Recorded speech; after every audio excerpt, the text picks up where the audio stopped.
Generic और branded में क्या फ़र्क होता है, क्या अंतर होता है। एक जगह पर दवा 1.5 रुपये में मिल रही है तो दूसरी जगह पर 30 और 40 रुपये में मिल रही है। और इन दवाओं को लेकर सबसे बड़ी बात यह है कि दोनों ही दवा उसी बीमारी के इलाज के लिए बनी होती है जिसकी कीमत 3 रुपये है और कहीं पे 40 रुपये है। लेकिन आखिर इतना अंतर क्यों है? क्या सस्ती दवा बीमारी का इलाज नहीं कर सकती?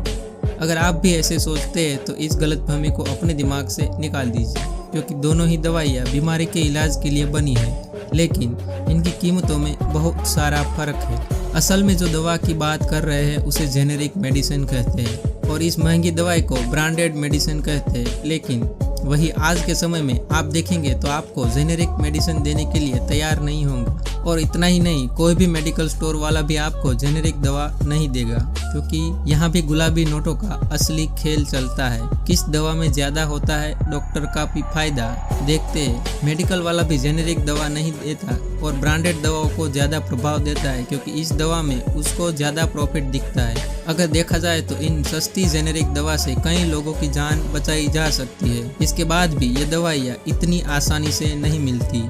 आखिर क्या है इसका राज और इन दोनों में क्या अंतर है जो इन दवाओं में इतना अंतर है? आइए इस वीडियो में हम आपको इसके बारे में बताते हैं। आमतौर पर देखा जाए तो जेनेरिक दवा और ब्रांडेड दवाओं की बनावट में कोई अंतर नहीं होता। सभी टाइप से दवाएं एक तरह की केमिकल सॉल्ट से बनी होती है। इन दवाओं को बनाने के लिए तरह तरह की रिसर्च की जाती है और इसके बाद दवाइयों को बीमारी के लिए अलग अलग बनाया जाता है। जेनेरिक दवा जिस सॉल्ट से बनती है उसी नाम से जानी जाती है और उसी नाम से बिकती है। जैसे बुखार में काम आने वाली पैरासीटामोल सॉल्ट को कई कंपनी इसी नाम से बेचते हैं तो उसे जेनेरिक दवा कही जाती है। वही जब किसी ब्रांड जैसे कि क्रोसिन नाम से बेचा जाता है तो उस कंपनी की ब्रांडेड दवा कहलाती है। लेकिन इनमें सबसे बड़ा अंतर यह है कि सर्दी, खांसी, बुखार और बदन दर्द जैसे रोजमर्रा की दिक्कतों के लिए जो दवा महज 10 पैसे से लेकर 1.5 रुपये प्रति टैबलेट मिलती है, वही जब कोई ब्रांडेड कंपनी इसे अपने नाम से बेचती है तो इसकी कीमत 35 रुपये से 40 रुपये तक पहुंच जाती है।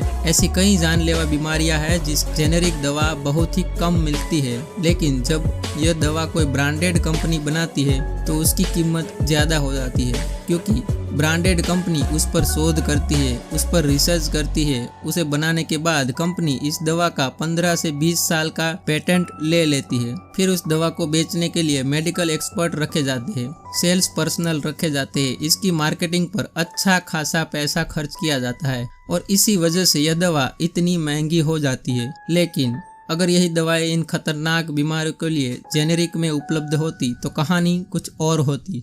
जैसे HIV की दवा टेनोफीवर और ईफाविरेज की ब्रांडेड दवा का खर्च $25,000 यानी करीब $1,75,000 रुपये आता है, जबकि जेनेरिक में इसका खर्च $12 यानी 840 रुपये होता है। सोचिए कितना बड़ा अंतर है।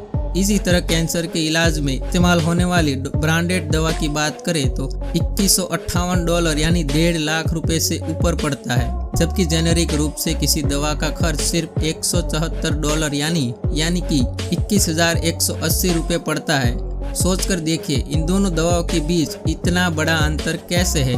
कुल मिलाकर बोला जाए तो ब्रांडेड दवाइयाँ से जेनेरिक दवाइयाँ बहुत सस्ती होती है, लेकिन इसका सस्ता होने का एक और बड़ा कारण है कि जेनेरिक दवाइयों का भाव सरकार तय करती है, जबकि ब्रांडेड कंपनियां उसकी दवाइयों पर रिसर्च करती है और भारी भरकम विज्ञापन भी देते हैं। उसका खर्चा भी ये दवाइयों पर लगा देते हैं, इसलिए ब्रांडेड दवा का भाव इतना ज्यादा होता है। अगर यह दवा हर जगह पर आसानी से मिलने लगे तो यह एक संजीवनी बूटी की तरह काम करेगी। लोगों की मौत महंगी दवाइयों के कारण होती है, वह अभी जेनेरिक दवा की वजह से बच सकती है। भारत में बहुत सारे लोग ऐसे हैं जिसकी आर्थिक परिस्थिति अच्छी नहीं है और वह ऐसी भारी भरकम ब्रांडेड दवाइयाँ खरीद सके और अपनी जान बचा सके। और अगर आप भी जेनेरिक दवा हासिल करना चाहते हैं तो आपको बता दें कि ब्यूरो ऑफ फार्मा भारत में उपलब्ध है। इसमें दवाइयों को कम दामों में सबसे ज्यादा उपलब्ध करवाया जाता है। ज्यादातर डॉक्टर हमेशा ब्रांडेड दवा ही डिस्क्रिप्शन में लिख देते हैं, क्योंकि जेनेरिक दवा को लिखने से उसका कोई फायदा नहीं होता। अक्सर दवा की कंपनी और डॉक्टर के बीच में मेल जोल भी होता है और कंपनी डॉक्टर को उसकी कंपनी की दवा लिखने के लिए बोलते हैं। उसके बदले डॉक्टर को अच्छा खासा पैसा दिया जाता है, और अगर डॉक्टर भी जेनेरिक दवा लिखने लगे तो उसके बदले में डॉक्टर को कुछ नहीं मिलता। ज्यादातर डॉक्टर सरकार का विरोध करते हैं, क्योंकि उन्हें लगता है कि दवा के व्यापार पर कानून लग जाए तो डॉक्टर के हाथ में कुछ नहीं आने वाला। आपको जानकर हैरानी होगी कि भारत में जेनेरिक दवा का सबसे बड़ा एक्सपोर्टर है।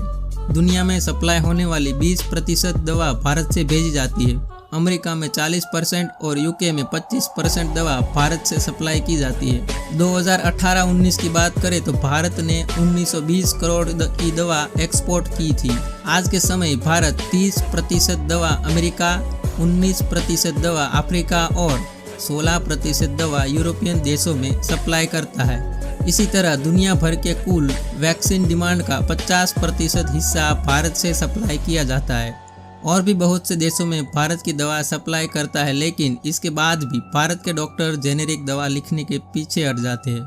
जब तक आप उसको कहेंगे नहीं तब तक वे आपको जेनेरिक मेडिसिन प्रोवाइड नहीं कराएंगे।